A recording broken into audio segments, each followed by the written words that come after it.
Então, no dia 9 foi decretada essa falência, que foi evidentemente provocada por um credor, e a empresa deixou correr solto porque ela tinha interesse que isso acontecesse, né?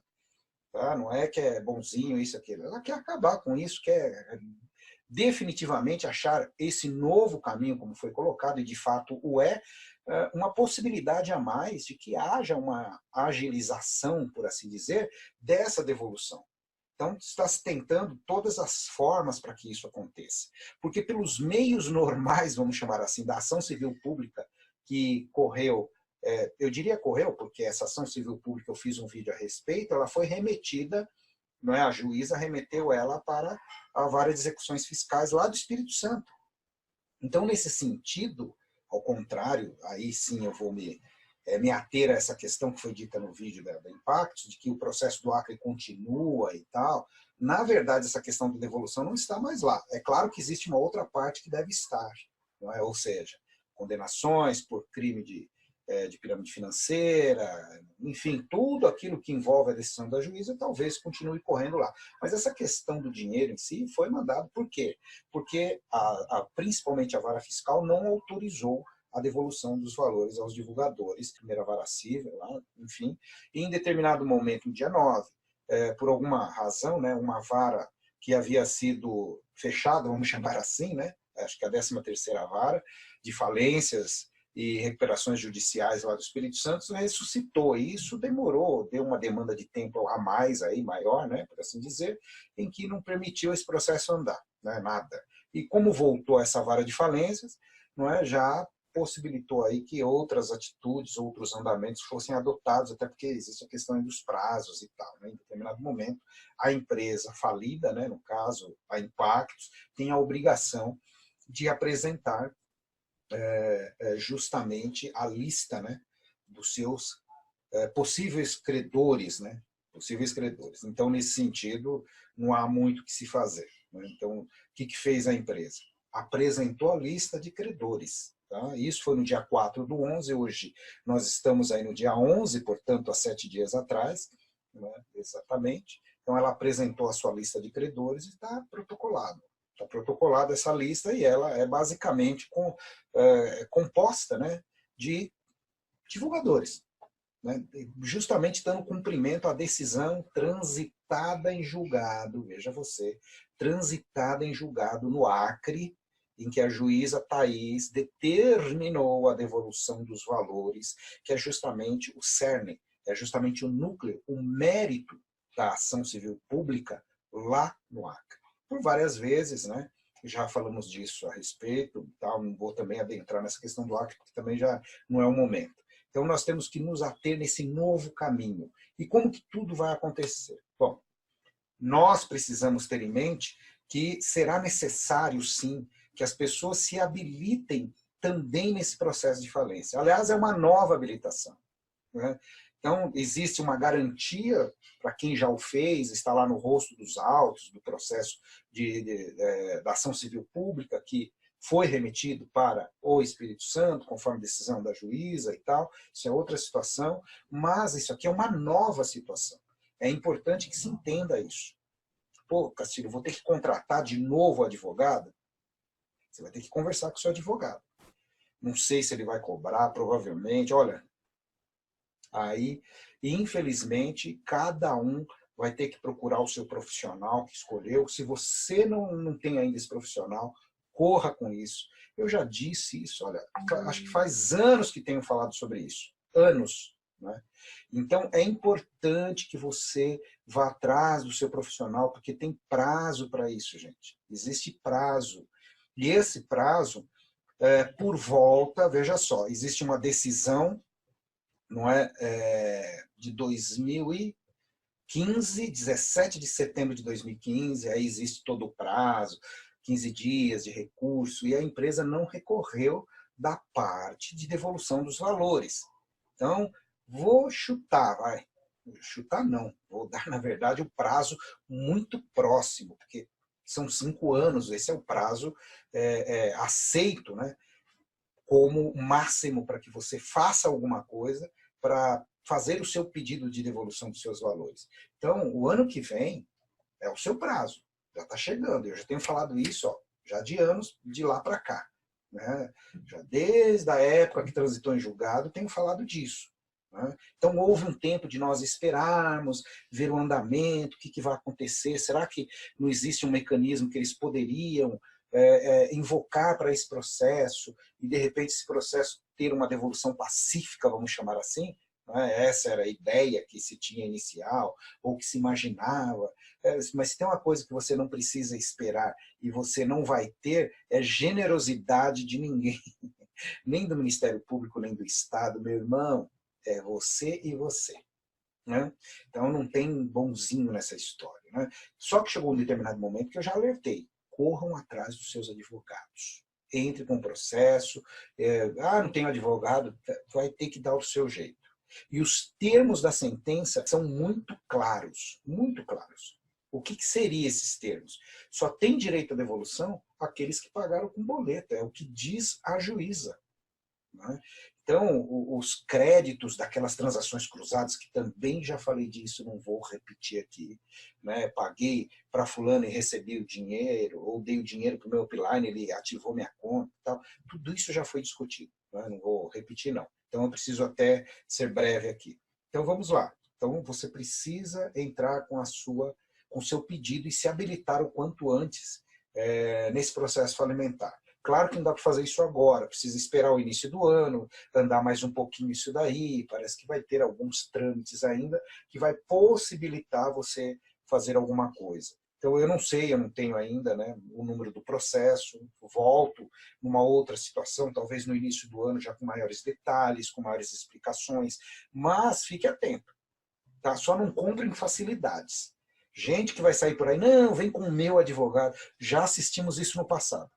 Pessoas que prometeram para os seus advogados, aquele que ele indicou, aí os caras racham a comissão, né?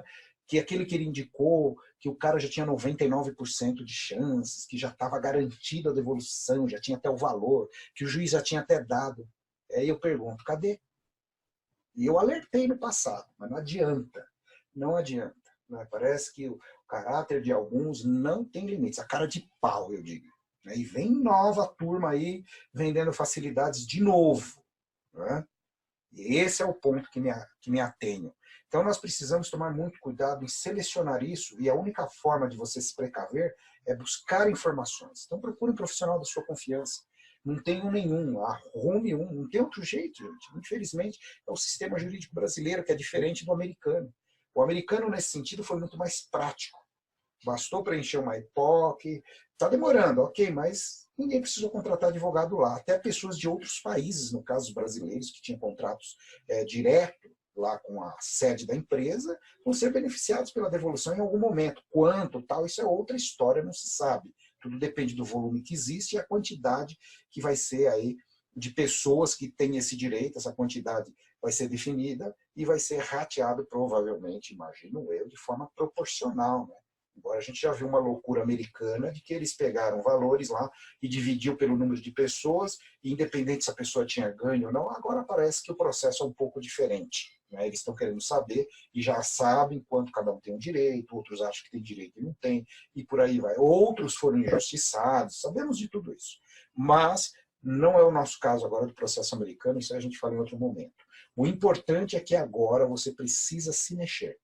Já comece a dar os primeiros passos em buscar as informações. O melhor remédio para você se livrar dessas enganações, como já diz alguns teóricos aí da educação, a melhor coisa é você alfabetizar-se. E essa alfabetização que eu digo nesse caso é buscar informações fidedignas com quem realmente pode te dar informações a respeito sem vender facilidades. Não é? Então você precisará sim contratar um advogado, entrar efetivamente com a sua habilitação nesse processo falimentar. Pode demorar quanto tempo? Quem o sabe? Não há como prever isso. Repito, não há como prever. Infelizmente, não adianta pedir, mas na sua experiência, não. Qualquer pessoa que vier a público e falar, isso pode demorar 1, 2, 3, 5, 10, 12 anos, vai estar cometendo uma má informação, no mínimo, não vamos adjetivar ninguém, não. Agora, passado isso, eu quero principalmente falar a respeito de algo que foi dito, e que eu acho fundamental. É que a respeito de quem e como você, que direito você terá, não é? Como que será esse direito? Em que sentido?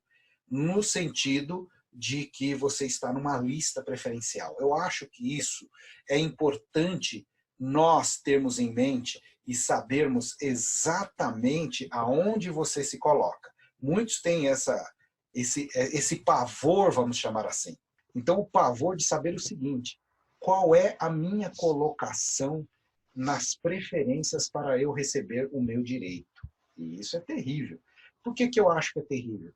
É porque as pessoas, elas querem ter a real noção do que elas vão receber, não é? Na verdade, o posicionamento que elas vão receber. Por quê? Porque senão demanda um esforço muito grande por nada. Então, o que é o tal do credor quirografário? É um palavrão jurídico, né?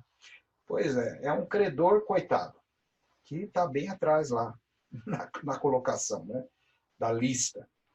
Agora, o importante não é a colocação, o importante é quem vem na frente. Esse é o ponto. E aí, a gente vai agora adentrar em algo que eu acho muito importante que eu quero falar aqui. Tá? Bom, o que é o papel, qual é, melhor dizendo, o papel da União nesse processo todo? Existem, como todos sabem, uma cobrança, por assim dizer, da Receita Federal, de tributos ou supostos tributos que a empresa deveria à União, pela sua atividade do passado. Né? Existe aí um combate muito grande da empresa com a União a respeito disso. Eles cobram mais de 2 bilhões lá. Grande parte já caiu por terra desses valores, entende? Então não se teria, né, essa colocação, não haveria valores suficientes para que as pessoas fossem contempladas com a devolução. E aí entra essa questão da sequência, quem tem direito a quê. Antes de falar do direito da pessoa quirografária, né, ou seja, da figura do direito, ou do credor, melhor dizendo, quirografário nesse processo falimentar também, não é? Assim como existe também para a ação civil pública, né? Se caso a juíza determinasse a devolução, lá ia ter a mesma briga lá. Então, o que acontece? Como que isso se comporta na minha visão? Veja só, existe uma decisão da juíza, Thaís, transitada em julgado, né? Transitada em julgado, falando da devolução dos valores. Não só isso. Existe um outro aspecto aí. Aquilo que de fato representa. Deixa eu ir para a minha tela aqui e vou compartilhar a tela com vocês, ok? Então vamos lá. Aqui, vou compartilhar. Aqui, ó, o Diário de Justiça. Vocês já devem estar vendo aí. Aí, ó. Né, o Diário de Justiça do Espírito Santo. Eu vou dar uma enchida na tela, depois a gente vai. Essa daqui, gente, nada mais é do que a sentença, tá? A respeito desse tema da juíza. Olha só, o nome dos advogados, tudo aqui. Então, aqui existe toda uma questão abordada, que eu não vou entrar aqui, tá? Eu não vou entrar nessas questões, mas olha o que determina. Isso que para nós é importante, tá? Então vamos lá. Diante dos fundamentos expostos, confirma integralmente as medidas acautelatórias determinadas na sentença proferida nos autos tal. São aquela ação inicial, né, que o Ministério Público fez, não é ação civil pública. Tá? Essa é outra coisa. Os pedidos do Ministério em detrimento da impacto. O importante é isso, com amparo nos artigos tais, não vou entrar nisso, declarar a nulidade de todos os contratos firmados entre os divulgadores da rede Telex Free e a Ré Impactos Comercial, formalizados através da adesão ao Regulamento Geral de Clientes, tá? E divulgadores de produtos e a outros instrumentos contratuais que o antecederam, em razão da ilicitude de seus objetos que versam sobre pirâmide financeira. Tá certo? Então, veja só, é importante que o contrato foi anulado. Ela definiu que há a nulidade desse contrato entre os divulgadores, tá, e a empresa. Que empresa? Impactos Comercial. Aí o item D, vem ela novamente, ó, com amparo no artigo 182 do Código Civil, como consequência da nulidade dos negócios jurídicos determinados no item A, determinar o restabelecimento das partes contratantes ao estado em que se achavam antes da contratação. para tanto, condeno a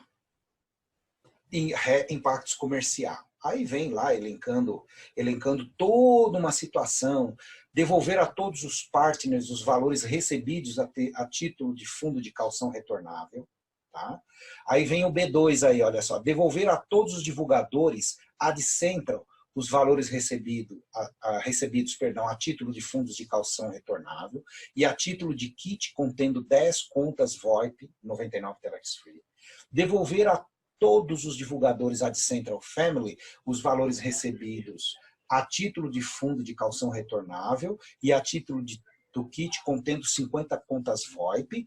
E B4, no ato da devolução dos valores indicados dos itens B2 e B3, que eu falei agora, os divulgadores deverão restituir a ré impactos comercial às contas 99 que receberam em formas de kit. Mas, caso as tenham ativado, o valor que pagaram pelas contas. Aí eles citam os valores na proporção e tal, que isso não nos interessa.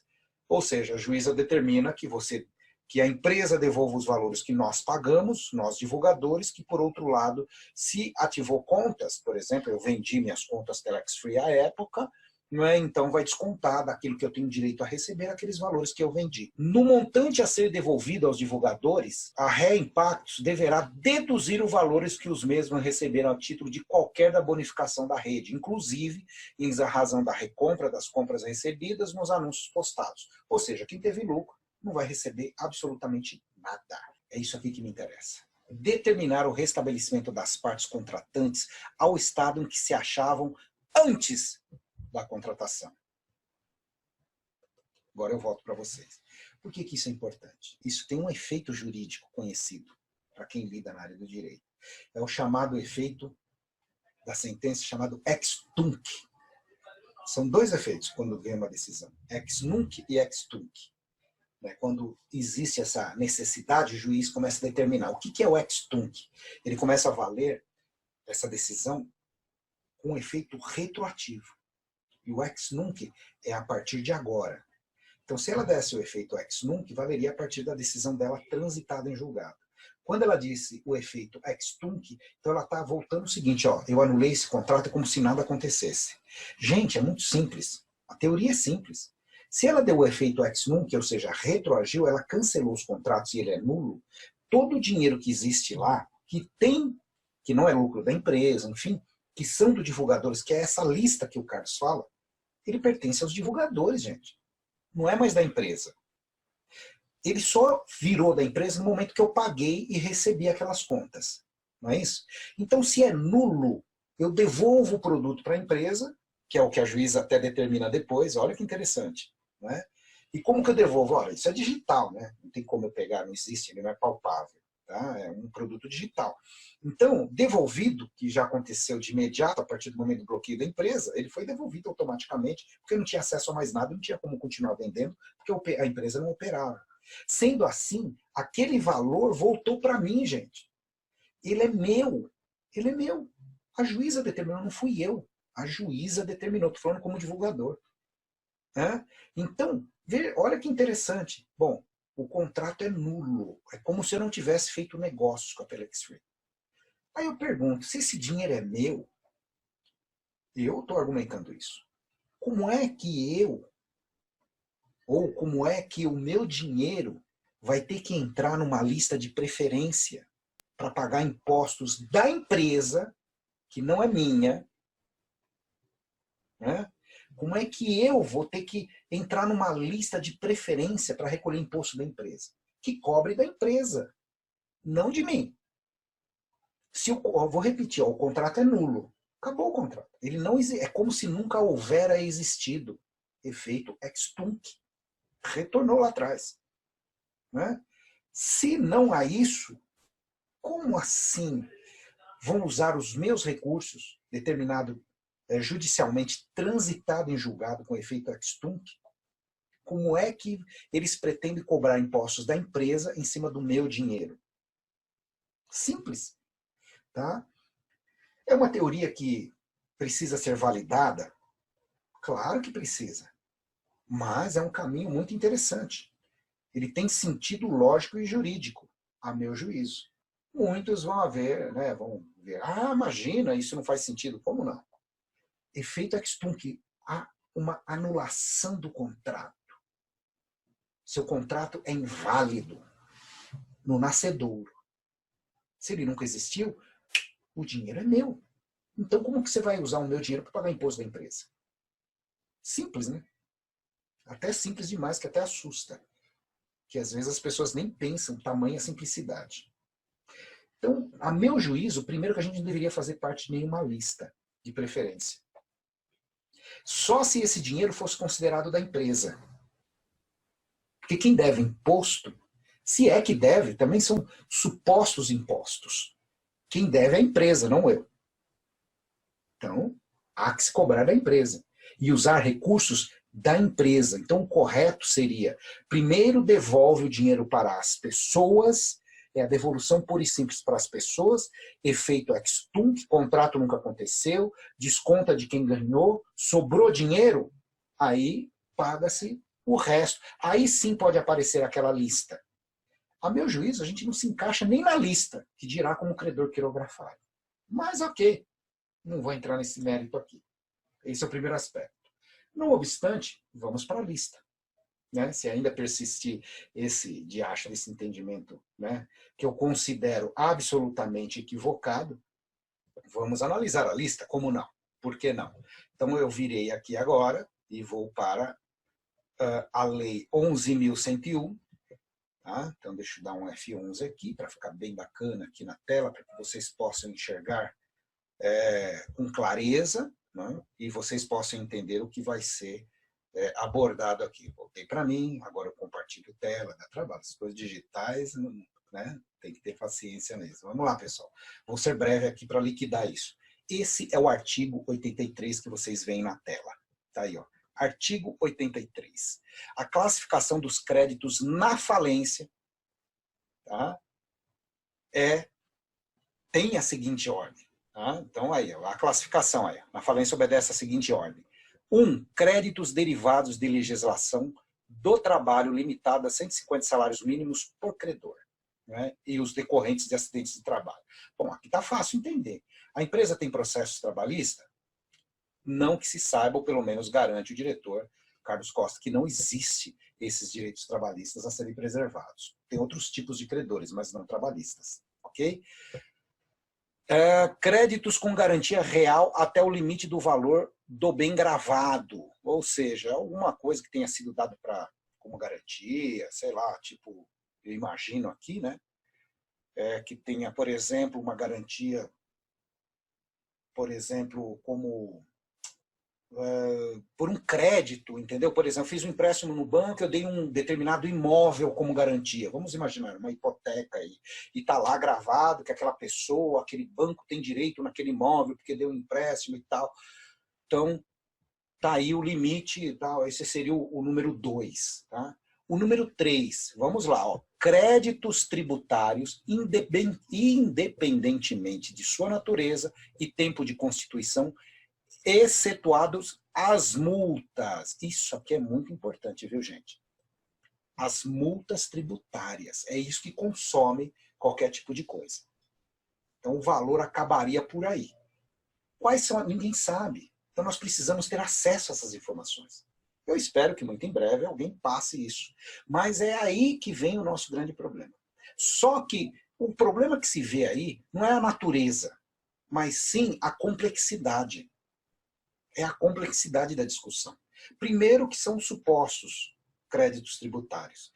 Por quê? Porque grande parte dessas cobranças e multas, uma parte delas, justamente adivinha, né? Porque eu digo adivinha, porque já existe uma decisão em segundo grau, transitado, não sei se está transitado em julgado, né, na verdade.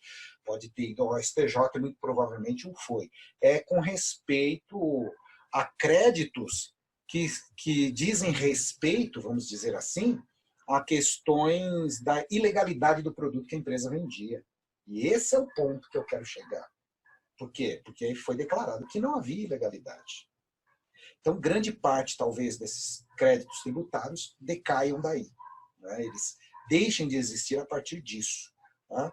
Então, essa aqui esse item 3 é a grande pedra no sapato que vai possivelmente infernizar a vida dos credores, né, dentro desse processo falimentar. Né? Então vamos lá, ó, créditos com privilégio especial a saber, aí tem várias coisas aqui que vêm antes. Tá? Então nós temos o item 4, então vocês veem aqui, ó, em outras leis civis e comerciais, eu acredito que a empresa não tem grandes questões nesses outros credores, vamos chamar assim. Tá? Então vem créditos, aí vem o item 6, os créditos quirografários. Tá? Então, e aí vem o 7º, que isso é importante, gente. Olha o 7º, as multas contratuais e as penas pecuniárias por infração de leis penais ou administrativas, inclusive as multas tributárias. Então, pelo menos, os divulgadores, em não prevalecendo aquele entendimento que eu acabei de passar, que nós não deveríamos estar em nenhuma dessa, nem constar nessa lista, né? Mas as multas ficam para trás. E nesse sentido, gente, nós temos uma grande esperança de os divulgadores receberem os seus valores. Tá? Porque vai haver ainda discussão sobre a procedência de quê? Desses créditos tributários. Isso vai dar e esse é o ponto que demora. Então eu quero dizer o seguinte para todos vocês. Não há facilidades, mas a esperança é grande. Todo o dinheiro será remetido agora para essa vara de falência. Tudo isso será analisado, inclusive a questão fiscal. Tudo vai ser atraído para aí e essa discussão será uma discussão que muito em breve se espera que termine e que finalmente os divulgadores possam ter os seus valores de volta. Agora, qual prazo? Quando eu falo muito em breve, a depender do que você pode dizer, isso pode ser que demore um pouco mais do que você imagina ou você tenha a expectativa. Eu só vou pedir, né, encarecidamente, voltando para vocês, é que não aceitem e não creiam, melhor dizendo, em facilidades quando vendem pela internet. Procure o advogado de sua confiança, não da confiança de terceiros. Se não tiver, procure pessoas que você confie. Cuidado com essas pessoas que vendem facilidades. Ok? Então vamos em frente, lutando sempre. Não deixe o seu direito de lado e lembre-se, até setembro você tem prazo para requerer o seu direito. Não o façam depois disso, porque você perderá esse direito.